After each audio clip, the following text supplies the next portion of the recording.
Bismillahirrahmanirrahim. Theorem. The dimension of a subspace.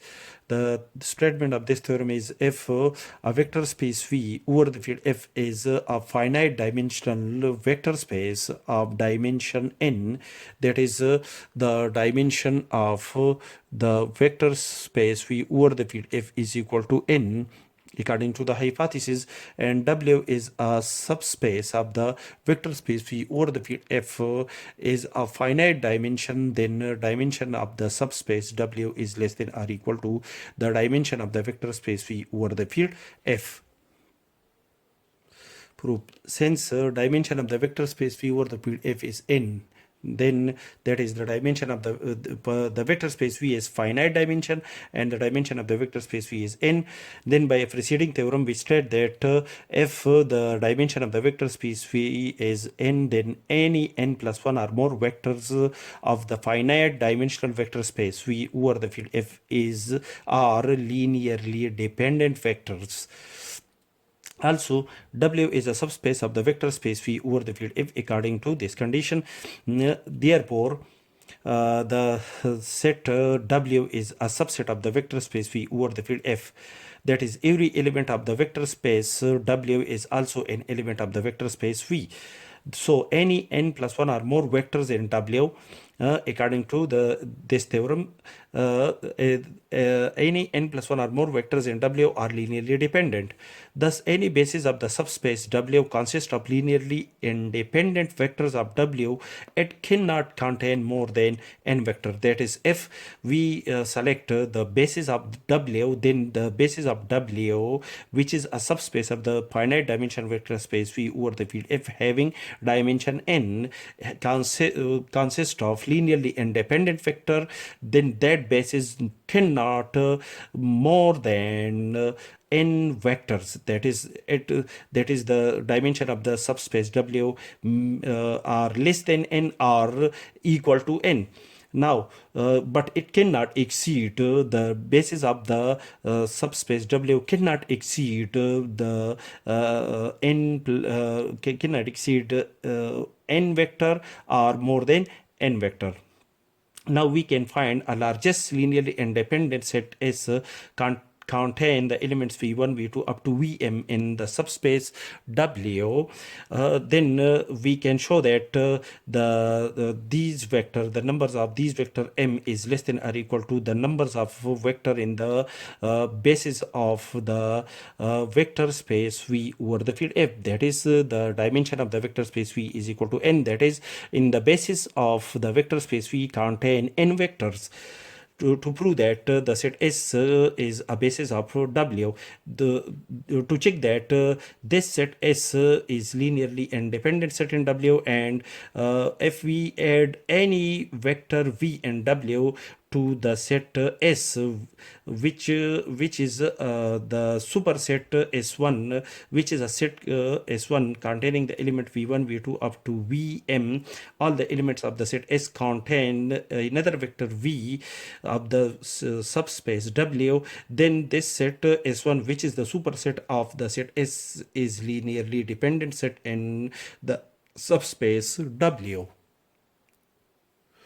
So, as the set S is the largest linear independent vectors in W according to the our supposition above, then therefore the first condition, that is the set S is linearly independent set in W, is satisfied.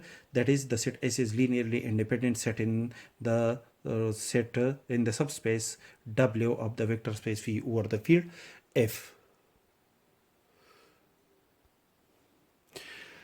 Is according to the second condition, that the set S1, which is a superset of the set S, is a linearly dependent set in the vector space in the subspace W. Therefore, the linear combination of the element of the set S1 is A1v1 plus A2v2 plus up to so on AMVM plus BV is equal to 0, such that A1, A2, A3 up to AM and B are the scalars, are the element of the field, such that each A is I1 to up to M and B are not equal to 0. That is, satisfy the condition that this linear combination, the element of this linear combination V1, V2 up to V are the element of the set S1, and the set S1 is linearly dependent. This set, the element of this set are linearly dependent vectors of the subspace W.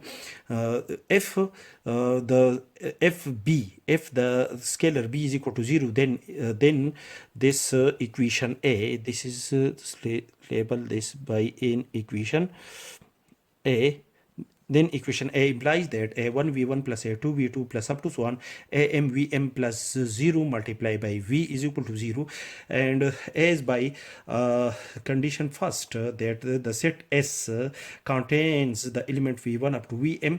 V1 up to Vm are linearly independent. Therefore, the linear combination of this, the 0 multiplied by V is equal to 0, 0, and 0 plus this linear, the sum of these element is equal to this element, and which is equal to 0 vector, which is equal to 0 vector.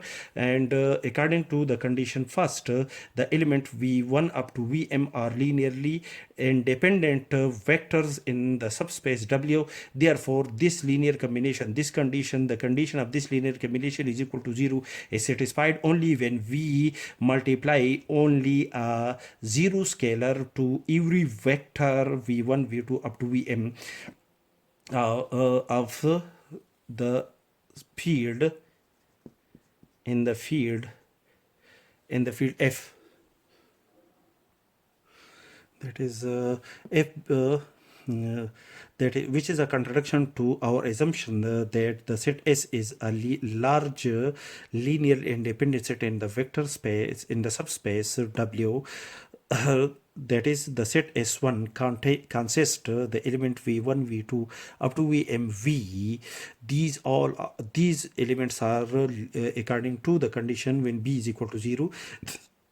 According to that condition, the elements of the set S1 are linearly independent, which is a contradiction to our assumption that the set S, which is a subset of the set S1, is a large linearly independent set in the subspace W of the vector space V over the field F. Therefore, this assumption is wrong, and we select that the scalar b is not equal to 0. And when we apply this condition to in equation A, which gives v is equal to minus a1 divided by b is non-zero quantity. The division,